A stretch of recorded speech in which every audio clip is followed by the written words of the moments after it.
Assalamualaikum warahmatullahi wabarakatuh. Alhamdulillahi rabbil alamin. Wassalatu wassalamu ala ashrafil anbiya'i wal mursalin wa ala alihi wa ashabihi ajma'in, amma ba'du.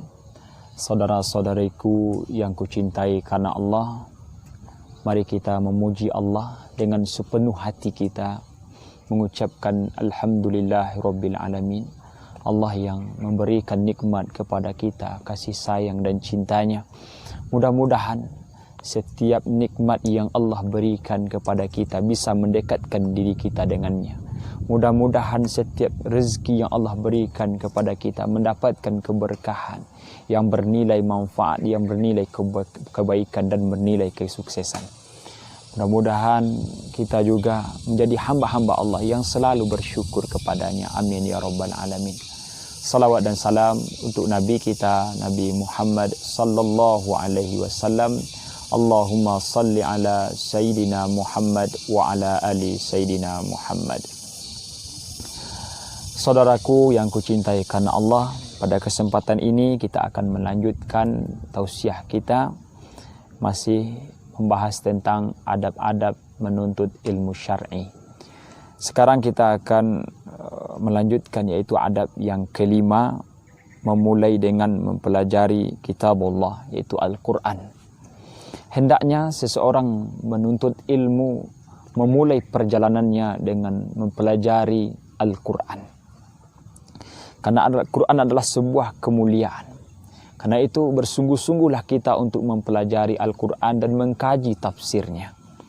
Seorang penuntut ilmu hendaknya dia mengetahui bahwa menuntut ilmu memiliki beberapa tahapan.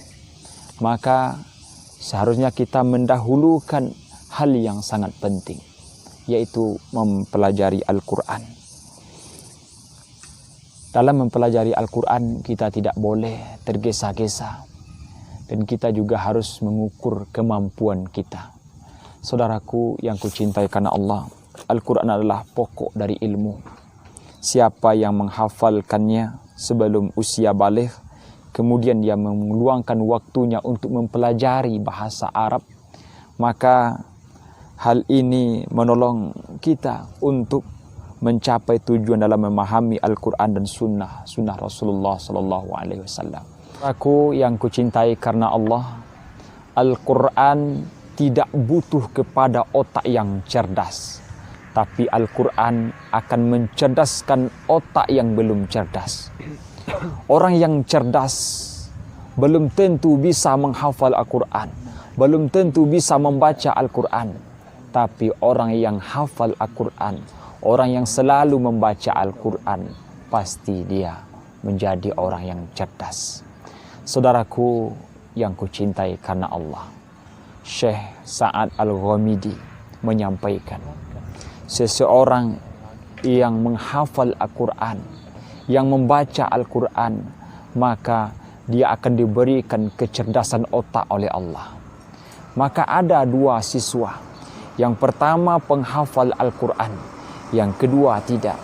Maka ketika dia berada di bangku sekolah, maka akan berbeda seorang penghafal Al-Quran dengan orang yang tidak menghafal Al-Quran. Orang yang menghafal Al-Quran, maka dia akan mudah menerima materi dari gurunya. Dia akan mudah menghafal rumus-rumus yang diberikan oleh gurunya. Kenapa? Karena dia sudah terbiasa di dalam menghafal Al-Quran, membaca Al-Quran.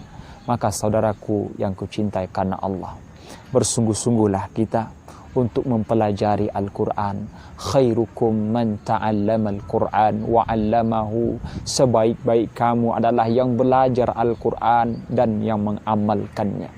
Maka saudaraku, apapun ilmu yang ingin kita pelajari, maka dahulukanlah hal yang penting, yaitu belajar Al-Quran dan kemudian mengamalkan di dalam kehidupan kita sehari-hari. Aku yang kucintai karena Allah, orang yang mau belajar Al-Quran, orang yang mau menghafal Al-Quran, pasti dia akan dijaga oleh Allah dan pasti dia akan dimuliakan oleh Allah. Nabi yang paling mulia adalah Nabi Muhammad sallallahu alaihi wasallam. karena kepada beliaulah Al-Quran diturunkan.